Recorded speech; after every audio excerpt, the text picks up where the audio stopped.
ready to risk a gas station bathroom?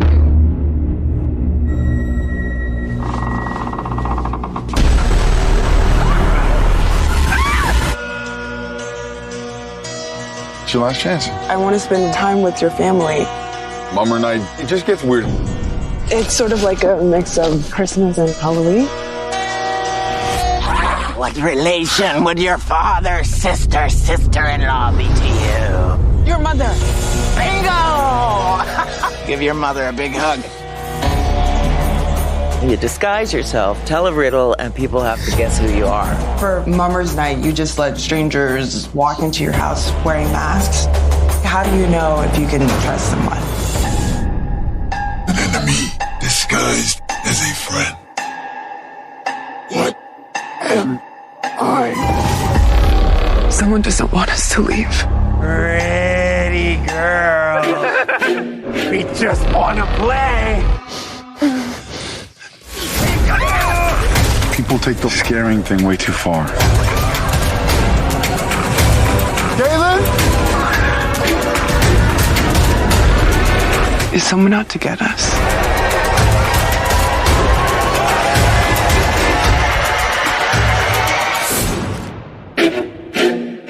Could have been anyone.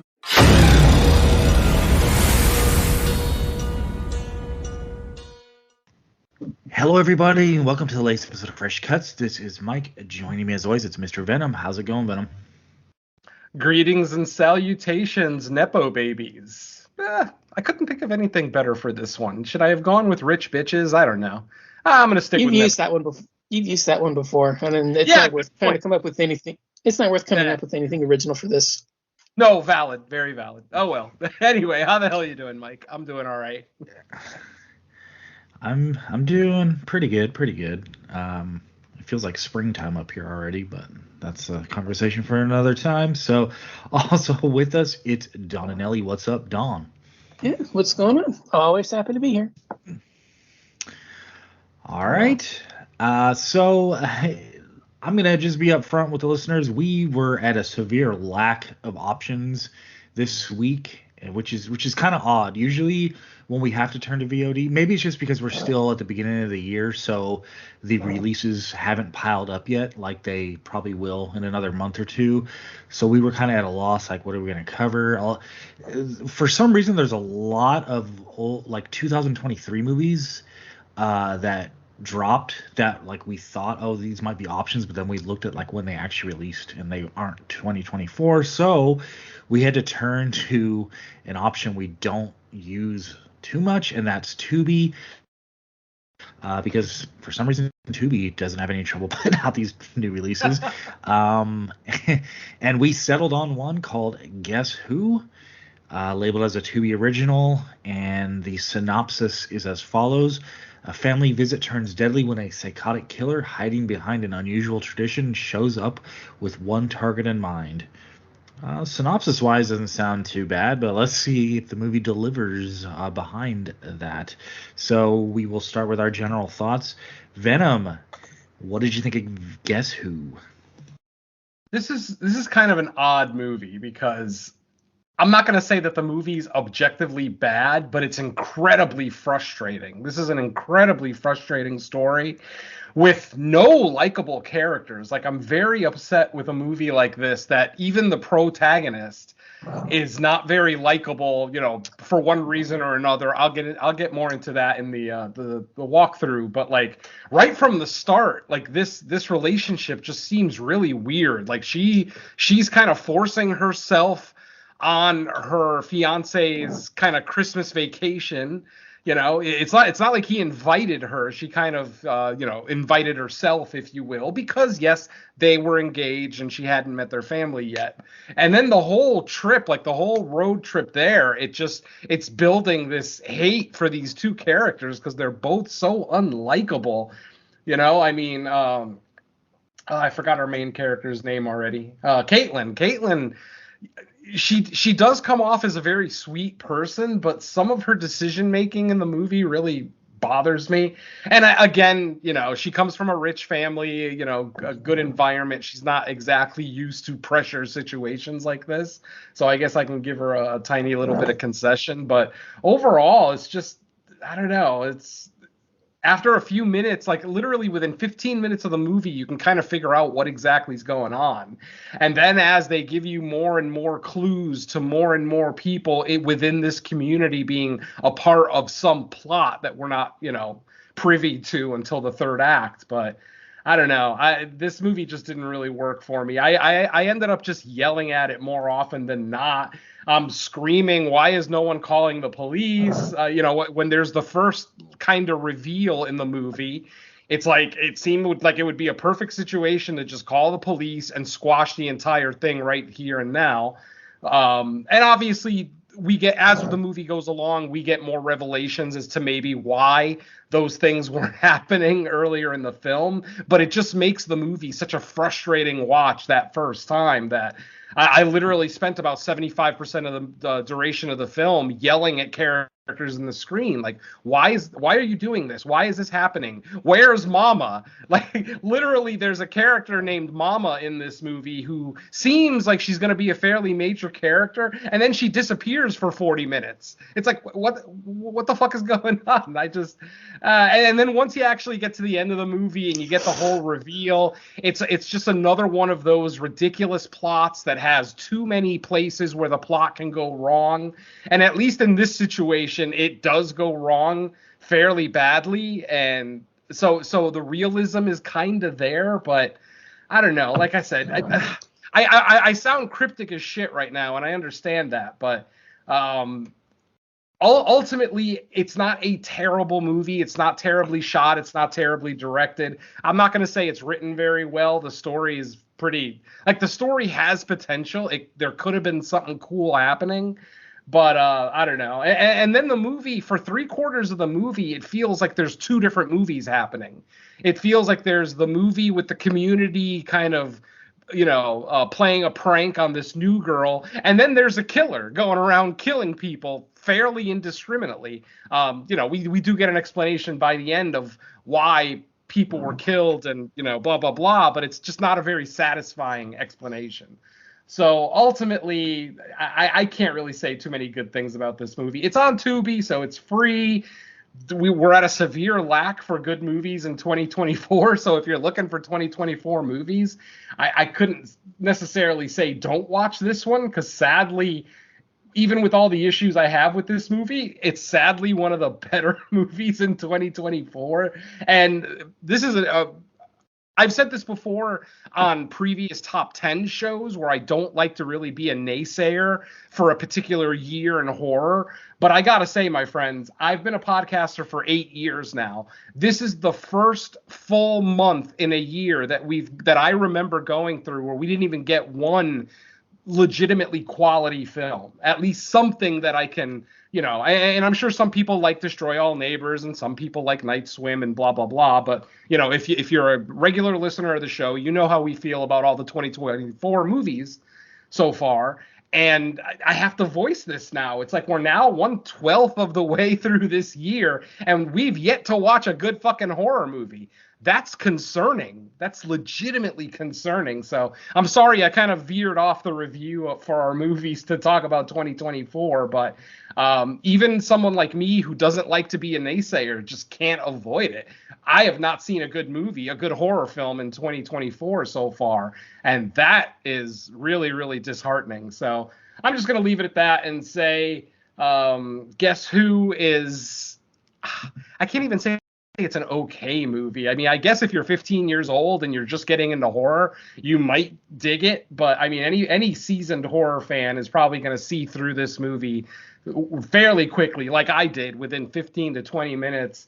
And then the rest of it is just waiting for it to get to the end so I can finally hit stop and go back to doing something I enjoy. So yeah, I'm just going to leave it at that and say Guess Who is not a very serviceable slasher. Not really much in the kill department. I mean, there's only really like 2 or 3 kills, and like one of them is a gunshot, so that's not very exciting. And I don't know. It just, yeah, there's just nothing to praise about this movie. You know what I mean? Like, I can't call the movie good or solid, but there's just nothing to praise about it. It's one of those movies that you question, why the hell was this even made? So, yeah, for me, another miss for 2024, sadly. I'll leave it at that for general thoughts. All right, I'll toss it over to Mr. Don and Nelly. What did you think of Guess Who? I will be a little bit more positive, although I'm kind of in the same boats. Yeah, this is in my top 5 of the year, and it's really not that good. Yeah, we haven't really had much of anything that I would say is like a real must-watch kind of a thing. I mean, my highest rated film right now is the 6 out of 10. So I mean, come on, guys, let's get it together here. As for the film, I will say I do like the central setup. I think there's some idea here with this Mummer Day, the celebration that they kind of play out here. I think that's an intriguing idea. This, I don't know if I should really spoil what it is yet, but I do think that concept has some kind of weird potential to be like a background kind of a thing for a better film than this, frankly. I think my main issue is that I wanted this to be something that it's not, and I don't like where this goes in the third act. I think that's my main issue, is that I think the first 2/3 were setting up to be something interesting. This guy coming back home to meet his parents, and the friend group that he left behind. He's got this new girl with him that's exactly the opposite of what's going on in the community. Again, I'm trying to be kind of vague about it, but they have their celebrations and their traditions, and then they've got this whole Mummer Day thing that's going on in the background. And then you start seeing this hints of this mass killer interfering and everything. I kind of wanted that, to be honest. This masked killer going around with all of these people in their celebrations and all of these outfits and get-ups that are kind of like obscuring their identities and making it like impossible to figure out who is who.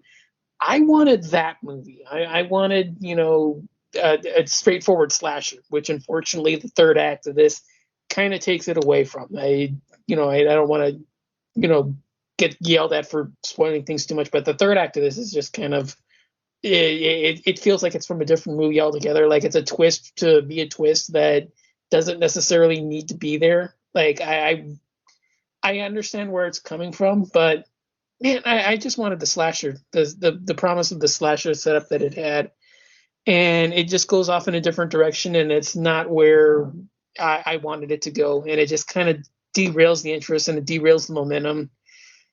And yeah, I mean, we'll talk about it more, but I thought the idea had potential. I thought there was something for this to be like a cheesy, goofy this goofy slasher film that it has this cool concept and there's this intriguing idea behind it, but yeah, it just devolves in the third act and it just doesn't really have a chance to get back on track. Yeah, I can't say that this is a must watch of any kind.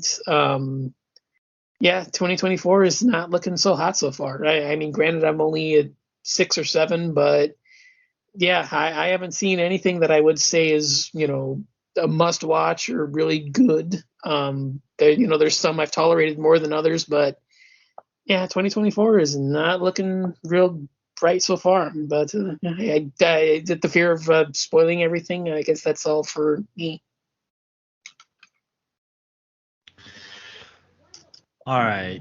Yeah. Okay. So after I watched this movie, I was kind of looking around for reviews, which when it comes to a Tubi original, especially a brand new one, it's not surprising that reviews were kind of few and far between. But one I agreed with a little bit was, if you isolate out the first 45 minutes, it something potentially to be okay, because I think like what Don was alluding to,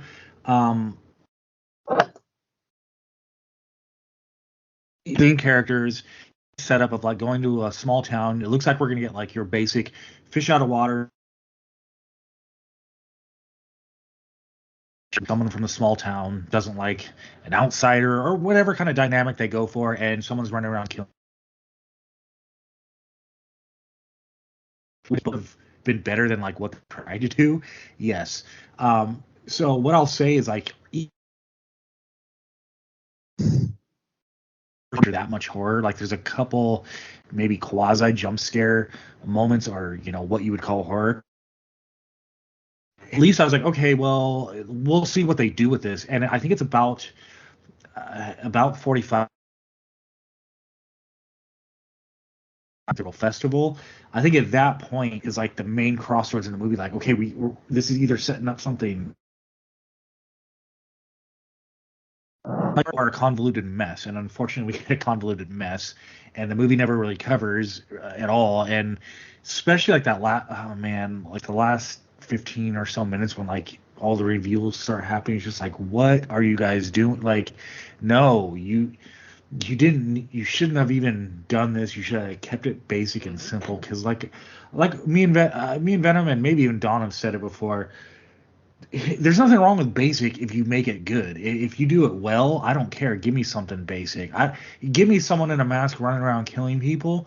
I don't care as long as you do it good. But this made one of the cardinal mistakes of like, there's just not much story there, and you try to ham-fist in a bunch of like turns and twists and reveals, and it doesn't work for me, and it ended up kind of just being dull.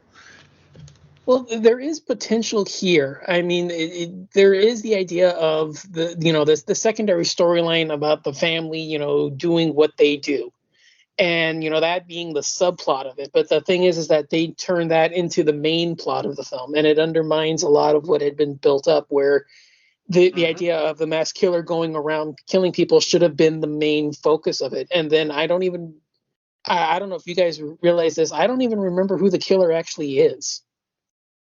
Oh yeah. I don't even think that they actually reveal that, because I can't even remember. They handle what they do, and I'm like I said, I hate being vague about this because we haven't gotten to the spoiler section yet. But they do have the one interaction, the unmasking sequence in the barn where he takes her. But I don't remember there actually being anything about the killer, because they stumble upon the bodies after the fact, and they have the sequence where they find them in the other guy's house, which it seems to set up that there's a killer running around that's not connected to the family. But I don't ever remember them actually saying who the killer actually was and what was actually going on there. They don't say it in so many words, but I think it's very implied with a conversation at the end of the movie. Well, we'll talk about it more during the spoiler section. Yeah, like I said, we know who the killer is. Yeah.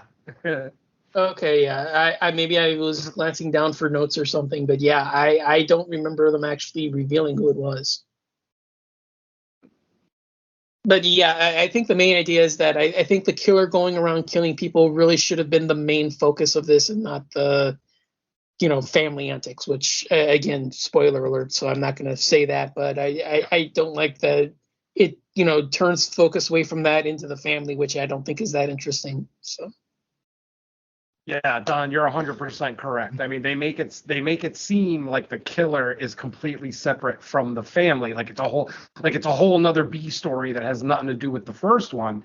They could have done some very simple things to kind of bring the stories together, like, why not give us a scene of the killer stalking Caitlin?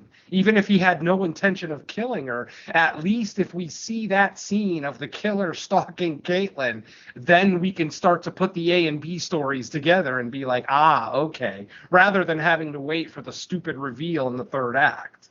So, I mean, I totally agree with Don. There's just way better ways that they could have done this, where they could have combined the two stories. Obviously, the two stories come together at the third act. We've kind of all alluded to that, but they could have done a lot better job of making them feel like they come from the same place, like they have something to do with each other. And yeah, that's just one of the many places where the movie fails. But I'm sorry, Mike, back to you. We interrupted your general thoughts. I mean, Yeah, I sorry. really didn't have that. Yeah, it's okay. I didn't really have that much more. Just the fact that like I thought, for being like a lower budget Tubi original, I thought, okay, at least at the 30-40 minute mark, I was like, okay, even though we haven't got a lot of horror yet, you've kind of set the foundation where if you really give us like a blitzkrieg of like horror in the last 30 minutes, it'll make it worth it, but they just weren't able to deliver. So ultimately, yeah, it's not something I can really recommend. Unfortunately, Yeah. and to Venom's comment he made at the very beginning about 2024, yeah, it's not looking good so far, and it's not just what we've watched on Fresh Cuts. Like usually, Oh. there's a whole bunch of movies we're watching in the background that aren't covered on here that we're like, okay, those are good, but like I haven't really seen anything that's one, there just hasn't been a ton of stuff, period. But two, like even stuff I'm trying to seek out, not so much those either. So it's not looking good 1 month in. Yeah, I've only seen about 8 movies so far this year, and the worst couple that I've watched we have not covered on Fresh Cuts, thankfully. I mean, the worst movie I've seen this year, I literally have no idea what I watched, but that's a conversation for another day. I may bring it up on the next main show. In fact, it's guaranteed to be brought up on the next main show, so check that out. But yeah, 2024, man, what's going on? I know January is not supposed to be a great month for horror, but like I said, every year that I've been podcasting the last 8 years, there's always been at least one really good movie to come out in January, be it something like Jordan Peele's Us or VFW or the Hansel and Gretel movie. I totally forgot the name of it from a few Gretel years and ago. Hansel. Gretel and, oh, right, that was it. It was just the names backwards. Yeah, like that was a January release too. So like I said, 8 years in a row, I've always gotten at least one good movie in January, and this is the first year of my podcasting that I don't have one, and it worries me. I mean, this is something I've never experienced. I mean, not to say that we've never gone 4 episodes in a row and not liked any of the movies, but this is the first time that literally it's the first 4 episodes of the year, and we've got nothing to really say, ooh, maybe 2024 might be a good year. I mean, yeah, there's lots of stuff on the horizon that we know about that's coming, but man, this month was rough. I'm actually glad it's over for a lot more reasons than just horror movies, but still. Oh man. Let's see. Venom, even on top of that, even going outside of horror, the best non-horror movies I've watched were actually 2023 like indie movies that just didn't get released here till this year. So I can't even say non-horror either. No, it's true. Yeah, you're right. I can't even think of a big theatrical movie to come out this month that, has made any kind of splash anywhere. Yeah, it's all the Oscar bait that came out like in late 2023. So I don't know. We'll see. Mummering. I didn't talk about mummering at all during my general thoughts, and I actually did mean to, because I agree with Don. I love that concept. That concept is tailor-made for a slasher to be made around it, especially the concept of having people walk into your house uninvited with masks on to ask you a riddle. And they never... From the beginning and explain it, because I didn't. Yeah, basically I didn't mention anything. Yeah. Right. Basically, mummering. Right at the start of the movie, there is a little bit of text on screen that explains what mummering is, and what mummering is people will put on costumes and masks to hide their identity. Then, and this happens one night a year, by the way. This isn't like a common occurrence. And then on that night, people, like I said, people in the community will leave their doors unlocked, and these masked people will come into their house uninvited and then tell them a riddle. If the person gets the riddle correct, then the mummer will expose their identity. They'll be like, "Oh, you got me. It's, it's Michael or it's Johnny or whatever the case may be." And then if you don't get the riddle correct, the mummer is supposed to just leave without revealing their identity. But I mean, isn't that tailor-made for a fucking slasher? All these people in an entire community allowing masked assailants to walk into their house uninvited. It's like that is a perfect setup for a slasher, and this movie blew it. I was on board with that the second I saw what the concept was. I was like, oh, okay, we're getting something good here. Yeah, because go ahead. I was thinking home invasion. Actually, I didn't think slasher. I thought it was like a weird home invasion thing. That's what I was thinking too. Yep. But it's true. I mean, what a great little concept. Whether mummering is a real thing that happens in the real world. I literally just finished the movie before we started the show, so unfortunately I didn't get to do the normal research that I do. But if mummering is a real thing, it sounds fun, but it also sounds, like I said, like an invitation to let people walk into your house, rob, kill, steal. It seems a little iffy. But again, this is a trailer park community, and for those of you who've never lived in a trailer park community, those communities are usually very tight knit. They're very suspicious of strangers, outsiders, if you will. Not to say that I've ever lived on a trailer park, but I know people who have. I currently know someone who lives in a trailer park out here in California. And even though they're very friendly, outgoing people, once you get to know them, when you're first there, yeah, you can feel the eyes staring at you. They're wondering what is this normie doing here? He looks like he has money. He's got no reason to be here, blah, blah, blah. So it is an interesting dynamic. And like Don said, it seems like it would be tailor-made to give us a nice, fun slasher of all these families just getting wrecked. Give us some cool original kills, maybe go over the top with the gore a little bit. Hell, there's even elements that could turn this into a horror comedy too if you put enough funny, likable characters in it. But yeah, this movie drops the ball on almost every aspect of a slasher. Another thing I liked about the mummering is that everyone makes their own costume. So it's not like a common mask and a common costume. Everybody has something different. So one guy might be dressed as a clown, but then the next person might be like a medieval knight, or another person. Our main character was given a fox costume where she had the fox god, the Megitsune mask put on her. That's for baby metal fans. You guys know what I'm talking about. Everyone else thinks I'm crazy, but don't worry about it. Yeah.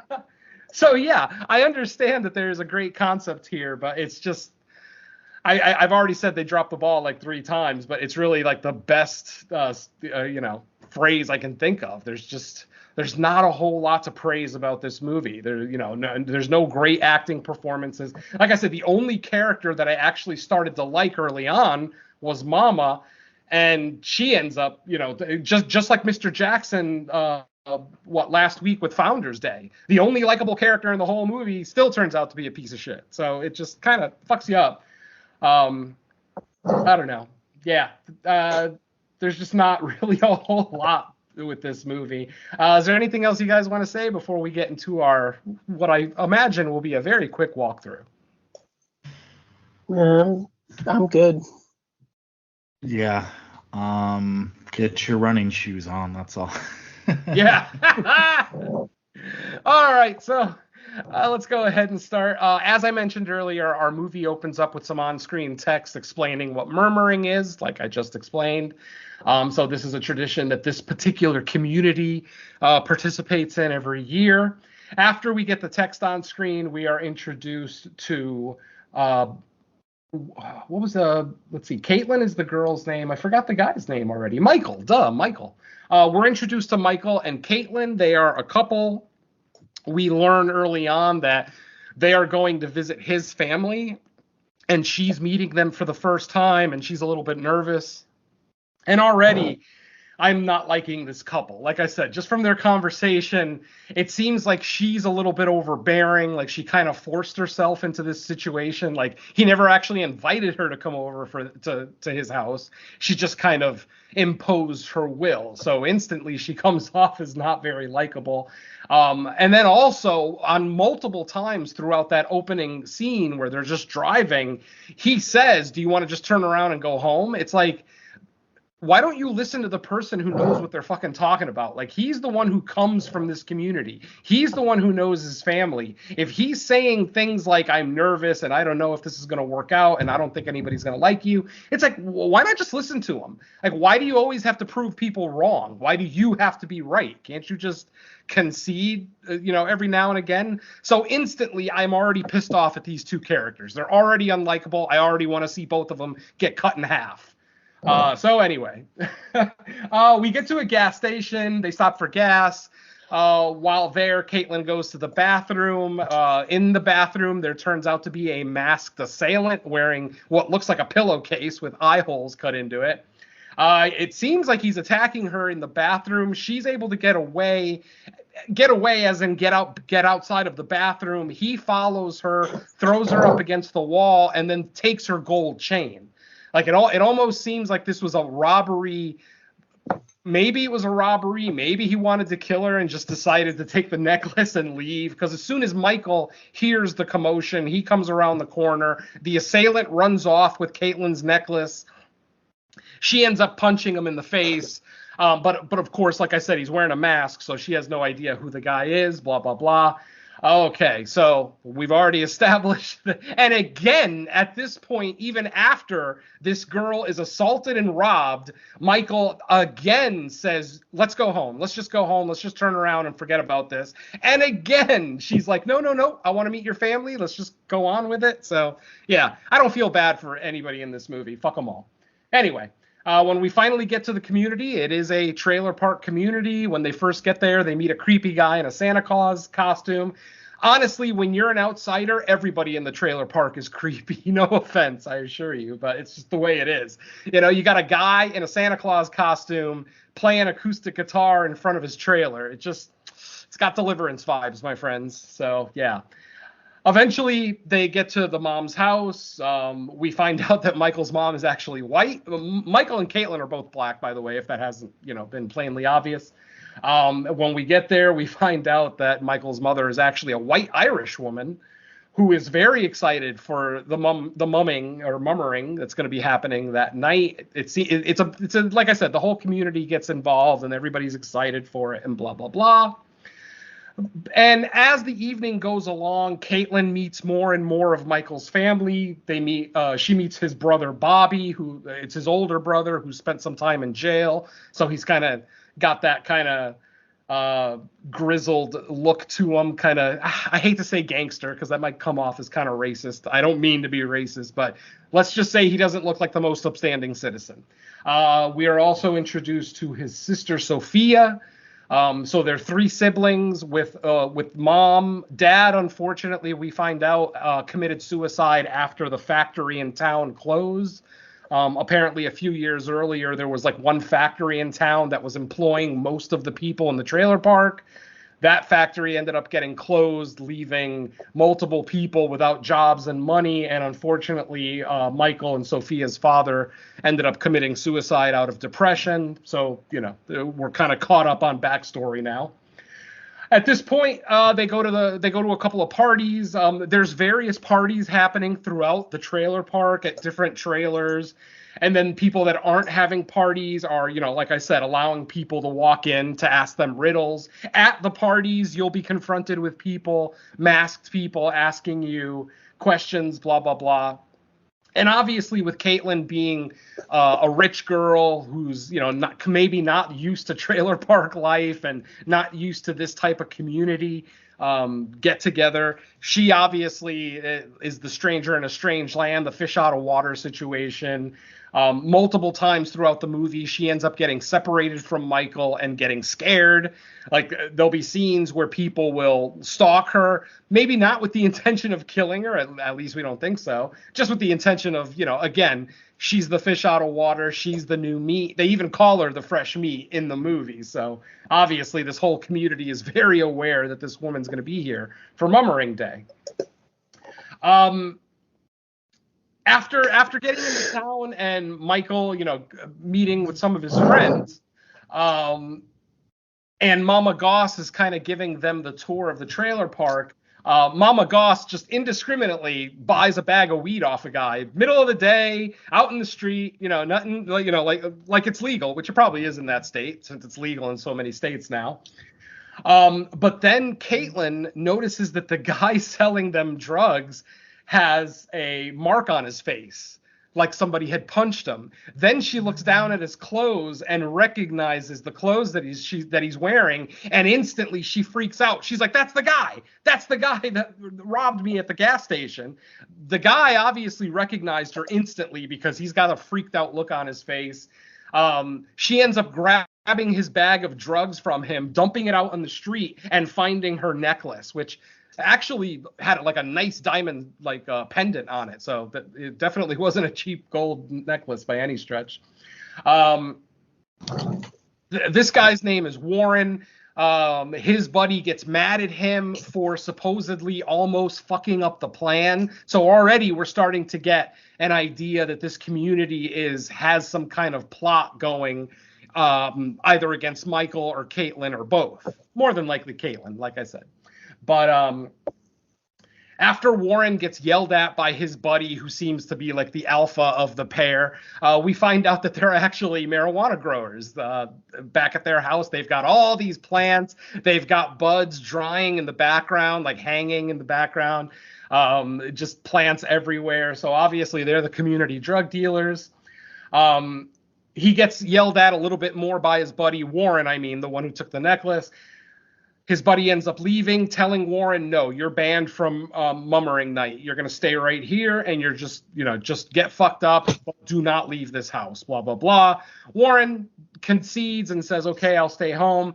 While there that day, he's taking care of some plants, doing some pruning, and then somebody walks in with a costume on and a mask. And obviously Warren thinks it's his buddy. It's not his buddy. After the person, the mummer, excuse me, I keep saying murmur. The mummer, after the mummer asks his riddle, Warren didn't have an answer, so the killer basically takes a pair of shears, and shears was actually the answer to the riddle. He asked the riddle specifically because he saw a pair of shears on the counter. Then he picks up the shears, stabs Warren in the temple, and he falls dead. Not a great kill, but, whatever. It's something. And then that evening, like I said, they're all at the mummering parties.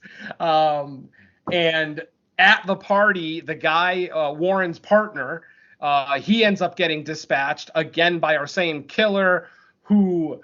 Did you guys notice that every time he killed somebody, he got blood on him, but on the very next scene, he had no blood on his mask? Yeah.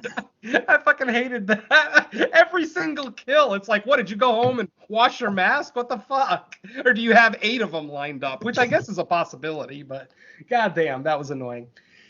Okay, so eventually, like I said, Caitlin gets separated from Michael. She ends up getting stalked by these 3 mummers. She ends up getting away from them and catching up to Michael later on. Let's see what else. And then they try to go back to the car. Basically, Caitlin's had enough. She's like, "Okay, I'm done with mummering for the night. I'm ready to go. Can we go home?"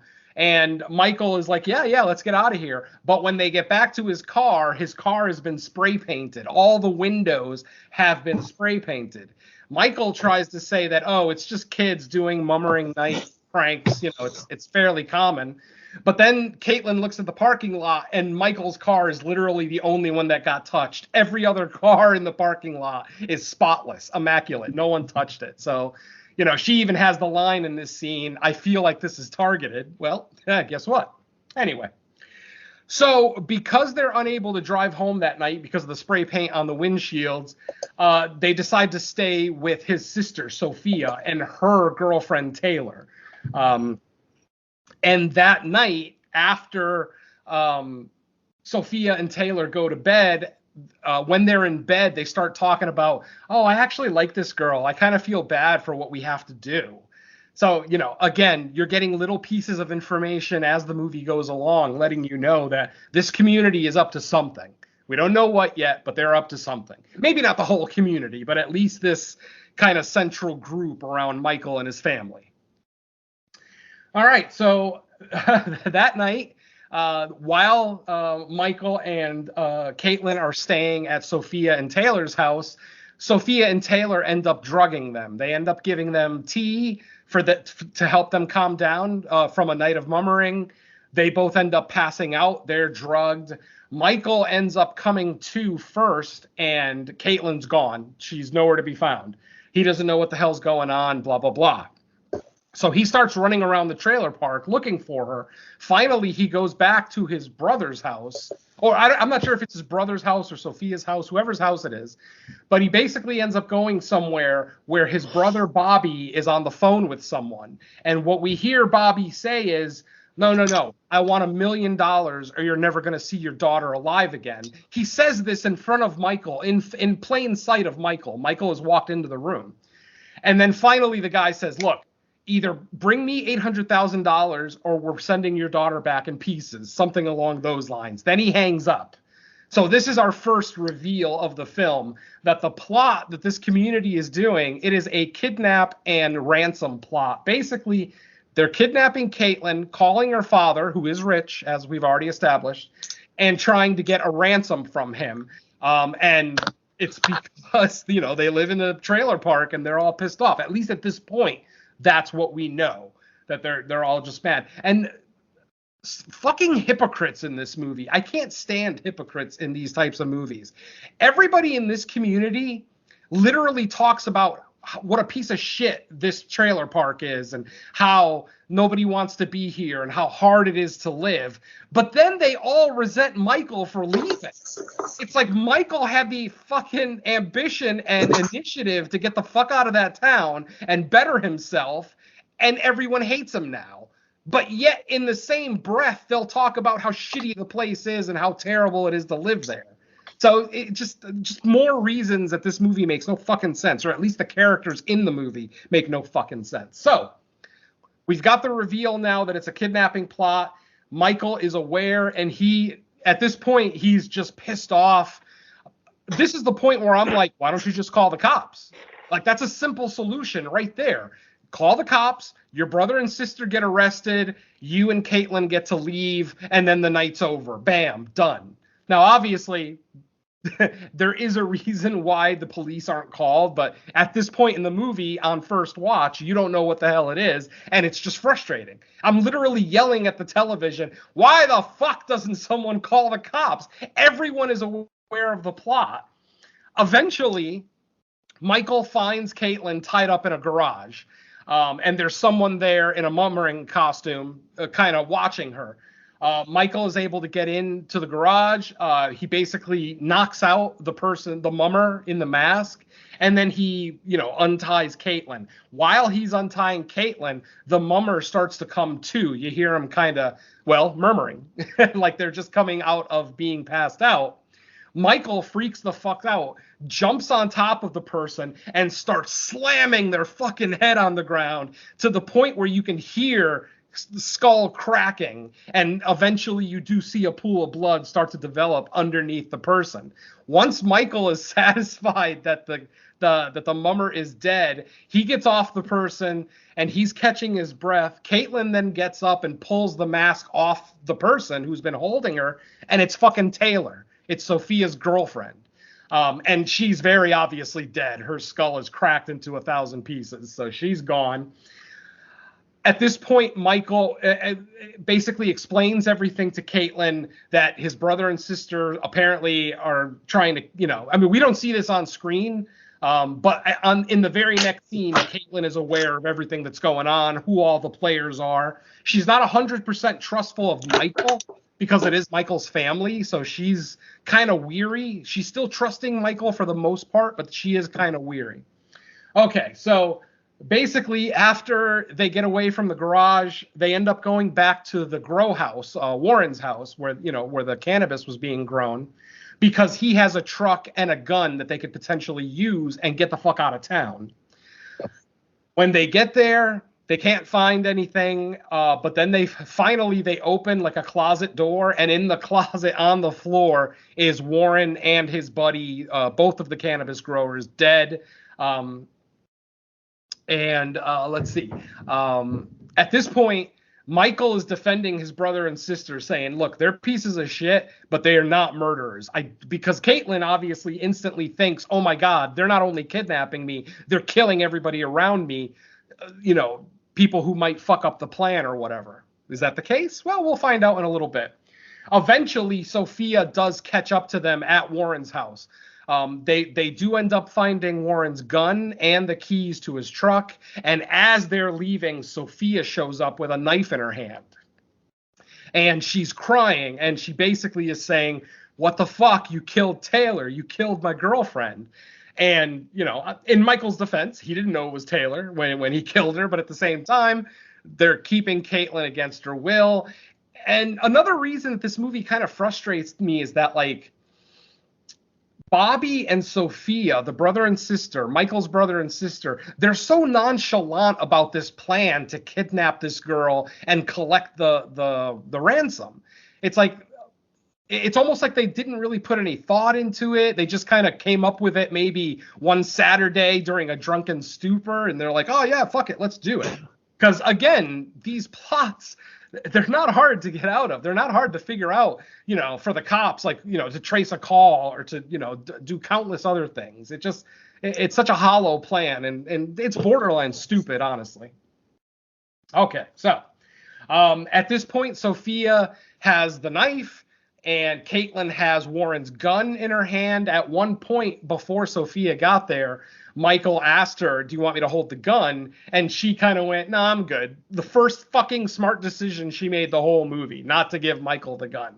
And why was it a smart decision?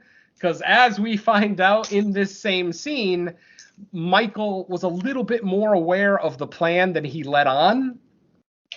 He obviously played innocent early on, like when he first walked in on Bobby and Sophia on the phone, he kind of played it off as he didn't know what was going on, but it seems like he was a little bit more in the know.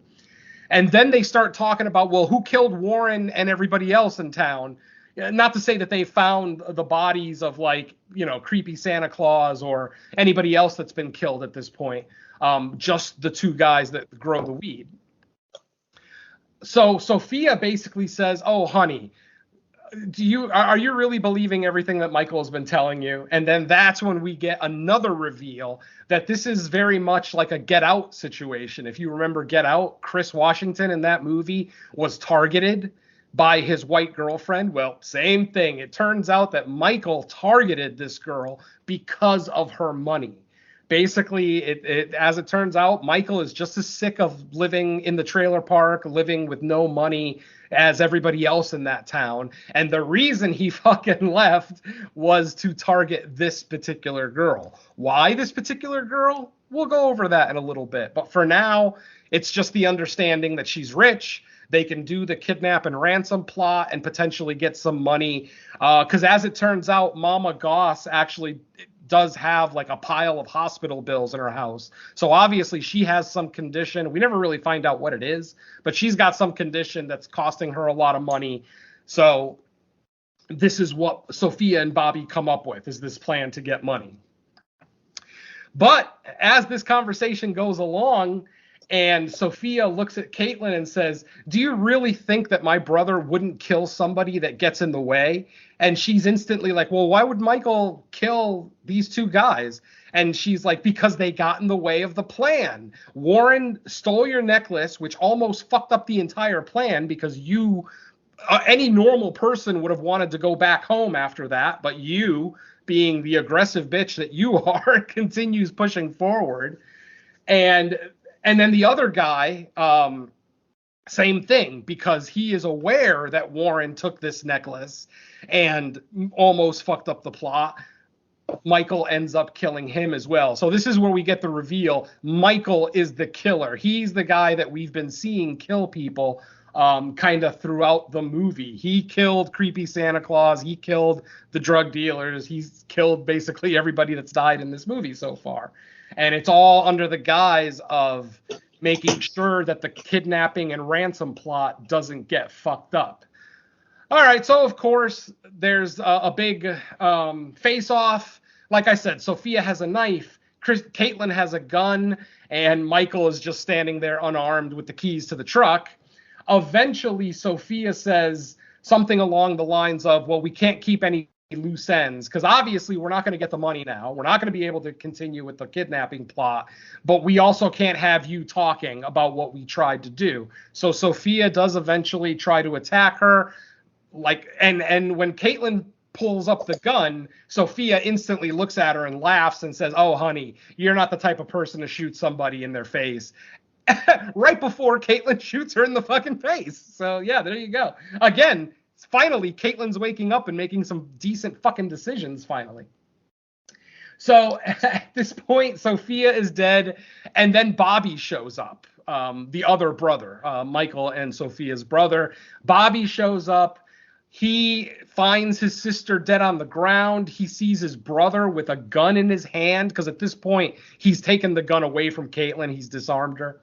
And Bobby basically says, "You actually sided with this bitch over your own flesh and blood? Are you fucking kidding?" They end up getting into a fight. Michael ends up bludgeoning him to death, basically just punching him over and over until you hear that skull crack that we all know and love. So yeah, both brother and sister are dead. And then what does Michael do? He turns around and he blames Caitlin for his family being dead. Just like a good fucking psychotic criminal. Literally blames her for his brother and sister now being dead. And like I said, he understands that at this point, the plan is fucked. She's not going to marry him, which, by the way, I forgot to mention that they were secretly engaged and didn't tell the family before they got to the trailer park. Yeah. So Michael is basically standing outside of his car. Caitlin's able to get into Michael's car, lock all the doors. Michael's outside the car with a gun. Why does he not just blow the window open without hurting her? I don't know, but he just stands outside the car like an idiot screaming at her, "Get out of the car, get out of the car, get out of the car." Finally, he makes the realization, like out loud, that he's not going to get the money. His family's all dead. And if she walks out of here alive, I'm going to jail for the rest of my life. So finally, we see him kind of just be done with it. Caitlin's having trouble starting the car, which alludes to a scene earlier in the film where Michael had trouble starting his own car. But then, like an idiot, Michael gave her the trick, like the little trick that you need to do to start the car successfully because the car is broken. The ignition's broken. You have to do a certain thing to get the car to start. And like I said, like a moron, Michael showed her what it was earlier in the movie. So she remembers the trick. She does the trick, turns the car on, instantly hits the gas, runs over Michael. It looks like she's going to just drive away, but she, again, another smart decision. She decides to throw the car into reverse and make sure that Michael's gone for good, because he didn't die after the first run over. He was basically on the ground with the gun, still trying to get a hold of her. Like I said, she backs up, boom. Michael is now dead underneath the car, and she is basically... Oh, go ahead. Oh, sorry. She, like I said, the entire family is dead. And this is the point in the movie where I'm like, where the fuck is Mama? Mama has been gone for like 40 minutes. She was this great character early on, and then she just disappears when the shit hits the fan. So obviously that's going to tell you where Mama lies in this whole thing, because in the very next scene, as she's basically alone. She's got blood all over her. Another thing that bothered me about this movie is, where the fuck was everybody? Like, all of this was happening in the middle of the trailer park with trailers all around them, and no one comes out of their trailer. Like, no one turns on their light. No one comes out to see what all the commotion is. It's like they all are just like, nah, fuck it. I don't want to be a part of it, which, you know, kind of weird for the trailer park community, because they look out for each other usually. So, like I said, at this point, she's walking away. She's by herself. We see the sun start to come up in the distance. So we start to think that the movie is over. But then suddenly, Mama shows up. Finally, after about 40 minutes of not being in the movie, she finally shows up, and she puts a knife up to Caitlin's throat. And then we find out, oh, Mama was a part of this whole thing too. And she is basically saying the exact same thing that Michael said. It's your fault. My entire family is dead, blah, blah, blah. While this is all happening, Caitlin's father shows up. We never see him at any point in the movie until now. He shows up and he's got a briefcase full of money with him, obviously the ransom money for his daughter. But at this point, everybody's dead, and Mama has a knife up to Caitlin's throat. This is where we find out that this targeting was even more thought out than we even thought. As it turns out, Caitlin's father owns the factory that was shut down in this town that made everybody lose their job and made Michael's father, commit suicide. So Mama has always had this animosity towards this man that she's probably never even met. So there you go. Mama must have come up with the plan, must have found out that the owner of the factory had a daughter, sent her young son, to university to be with her, try to start a relationship, which he does. I mean, this movie actually is a lot more like Get Out than I actually was thinking about as we started this episode. It's the white version of Get Out. Go figure. But anyway, so like I said, he's got a briefcase of money. Mama's got a knife to Caitlin's throat. They go to make the trade. Obviously, Mama doesn't trust him, but she wants him to hand the briefcase over to her. She doesn't want him to put it on the floor and step away. She wants him to hand it to her. So when he goes to hand it to her, as soon as Mama lets go of Caitlin to grab the briefcase, Dad starts trying to pull the briefcase back from her, and the shoving match kind of starts at this point. Mama and Caitlin's father are kind of struggling for the briefcase. Eventually, they both drop the briefcase and start kind of wrestling, because don't forget, Mama still has a knife in her hand. So they're wrestling on the ground. Caitlin, in her infinite wisdom, once again, I love this decision, picks up the briefcase filled with the money, basically screams at Mama to get her attention and says, "Do you really think that this is going to change your life?" And then she dumps all the money into a burning bonfire in the middle of the town, a bonfire that they started at the beginning of the night for Mummering Day, or Mummering Night, whatever. So at this point, Mama notices that the money is all burning in the fire, the money that she's lost her entire fucking family for. And she goes to the fire to and by the way, right when she notices that the money is in the fire, she does eventually stab Caitlin's father in the midsection. I'm not sure if he actually dies, but he does go down, and it doesn't look like he's moving, so we can make the assumption that he's dead. But Mama is so fixated with the money in the fire that she's not even realizing that her own clothes are now on fire. She's still trying to pull the money out of the fire while she's on fire. Eventually, she realizes, oh shit, I'm on fire. But by that point, it's too late. She's completely engulfed in flame. She walks away. She makes it like maybe 3 steps away from the bonfire and then falls over dead. And that's our movie, folks. That is Guess Who 2024. A film that could have been a fun slasher, and instead it just turns out to be a stupid kidnap and ransom plot that doesn't even fucking work, and in no world ever would work. God. Yeah. It makes even less sense when you realize what the title has to do with the movie, because Guess Who could have implied who was the killer running around Mummering Night slashing up the community. Yep, absolutely. Yeah. I mean, I kind of assumed that's what they were going for, too, with the title. But, yeah, there's just, like I said, there's so much wasted potential in this movie. There is potential here. There is a great story somewhere in here to be found. It's just we didn't get it from this movie. So, unfortunately, maybe, I don't know. Like Mike said, I couldn't find any reviews for this movie either. So, I'm not sure what the public generally thinks about it, but I can't imagine it's going to be ultra positive, considering some of the reviews I've seen for other 2024 movies so far this year. I can't imagine this one's going to be, greatly received by the community. And it's a Tubi original again, which automatically it's probably not Tubi going to be originals very watched. Exactly. Like in it's not. Yeah, in the first, because I don't think many people watch Tubi originals to begin with, unless like there's a diamond in the rough that like gets word of mouth. So. Sure, you're like Or me, people, just rank them. Yeah, exactly. People like us who watch everything we can get our hands on. Well, I mean, me because specifically because I released my best 2023 Tubi originals list today, so I specifically ranked them. nice, very nice. Yeah. So, and like I said, and plus, Tubi originals don't have the best reputation anyway. So maybe when certain horror fans just hear Tubi original, they're probably not going to go out of their way to watch the movie. So yeah, there's that too. But ultimately, in this case, I don't think this is a movie that needs to be seen by a lot of people. It doesn't break the mold. It's not really giving us anything new, other than setting up what could have been a cool slasher story, but then ending it with like some personal espionage garbage. So yeah, there you go. What are you gonna do?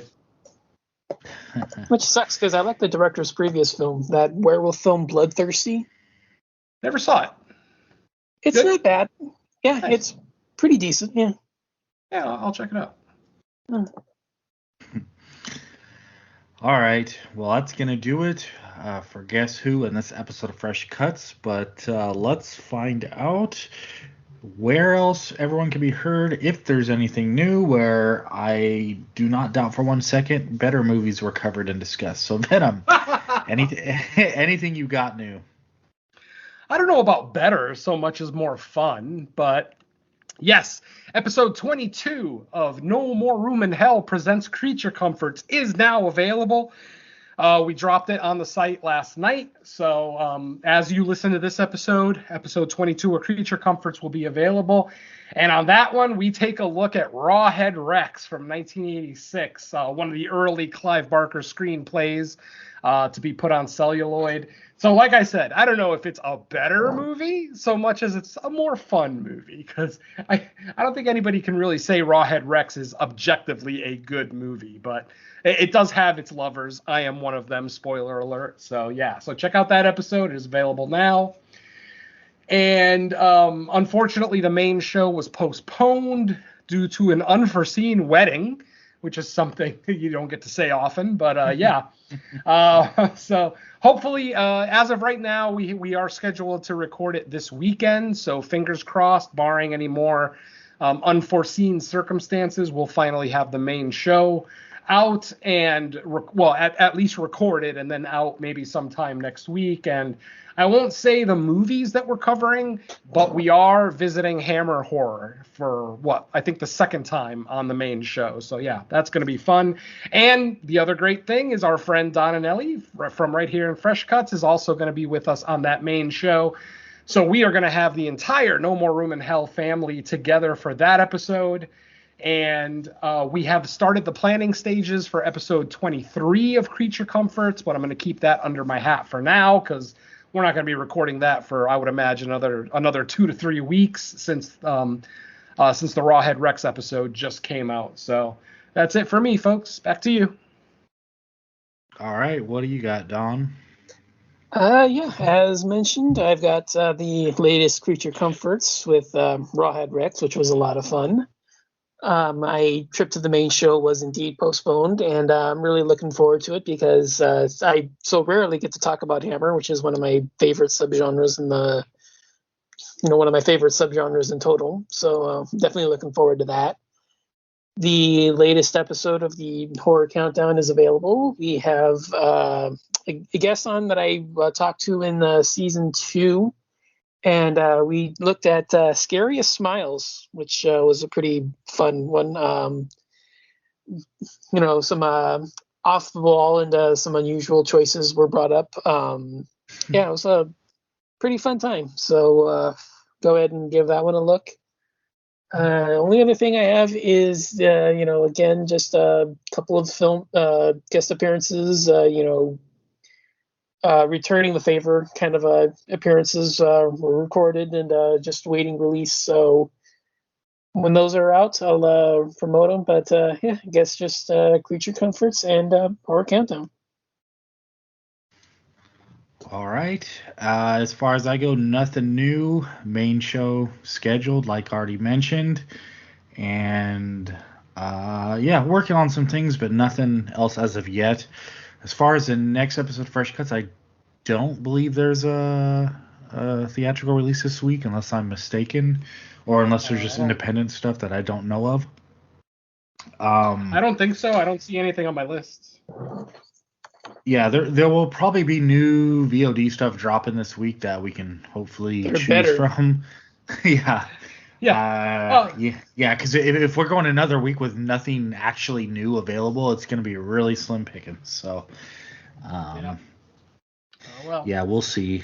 Yeah, it's only Monday. We're recording on a Monday, so usually Tuesday's a bigger release day than Mondays. So, we'll see. We usually figure it out by the middle of the week, so that'll get figured out. But with that said, that's gonna wrap up this episode. So at this point, I've got to say thanks to the listeners for enduring, I guess, because it hasn't been a pretty start to the year. But I guess I can say if you've been listening to the last 4 episodes, hopefully it'll get more fun soon. But that said, let's say bye to our listeners. Later. We'll see you next week for 2024 Stupid Movie number 5. Bye, folks. It's likely.